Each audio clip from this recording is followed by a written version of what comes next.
2025 ജനുവരി 31 ലോകം ഒരു ചരിത്ര നേട്ടത്തിന് സാക്ഷ്യം വഹിച്ചു. ഏറ്റവും കൂടുതൽ സമയം സ്പേസ് വാക്ക് ചെയ്ത വനിത എന്ന റെക്കോർഡ് സുനിത വില്യംസ് എന്ന ഇന്ത്യൻ വംശജ സ്വന്തം പേരിൽ കുറിച്ച നിമിഷത്തിനാണ് അന്ന് ലോകം സാക്ഷിയായത്. ഗുജറാത്തുകാരനായ ദീപക് പാണ്ഡെയുടെയും സ്ലോവേനിയ സ്വദേശി ബോണിയുടെയും മകളുടെ സംഭവബഹുലമായ ജീവിതത്തിലേക്ക് നമുക്കൊന്ന് നോക്കാം. ഗുജറാത്തിലെ ജുലാസൻ പ്രദേശത്തു നിന്നാണ് സുനിതയുടെ പൂർവികർ അമേരിക്കയിലേക്ക് കുടിയേറുന്നത്. ഹയോയിലെ യൂക്ലിഡിൽ ഡോക്ടർ ദീപകിന്റെയും ബോണി പാണ്ഡെയുടെയും മകളായി ജനനം.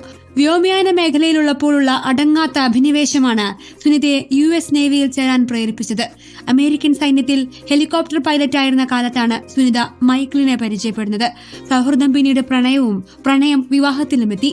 33-ാം വയസ്സിൽ നാസയുടെ ബഹിരാകാശ യാത്രികയായി സുനിത തെരഞ്ഞെടുക്കപ്പെട്ടു. തീവ്ര പരിശീലനങ്ങൾക്കൊടുവിൽ 2006 ഡിസംബറിൽ ബഹിരാകാശ വാഹനമായ ഡിസ്കവറിയിലായിരുന്നു ഇന്റർനാഷണൽ സ്പേസ് സ്റ്റേഷനിലേക്കുള്ള ആദ്യ യാത്ര. പിന്നീട് ഇങ്ങോട്ട് അതിസാഹസികമായ യാത്രകളിൽ നിരവധി റെക്കോർഡുകൾ. ബഹിരാകാശത്ത് മാരത്തൺ പൂർത്തിയാക്കിയ ആദ്യ വ്യക്തി, 195 ദിവസം ബഹിരാകാശത്ത് ചെലവഴിച്ച വനിത എന്നിങ്ങനെ നീളുന്നു റെക്കോർഡുകൾ. ബഹിരാകാശ പേടകത്തിന്റെ പുറത്ത് 50 മണിക്കൂറിലധികം നീണ്ട 7 ബഹിരാകാശ നടത്തങ്ങളാണ് സുനിത പൂർത്തിയാക്കിയത്. ഇതോടെ ഏറ്റവും കൂടുതൽ ബഹിരാകാശ യാത്ര നടത്തിയ വനിതാ ബഹിരാകാശ യാത്രികയായി.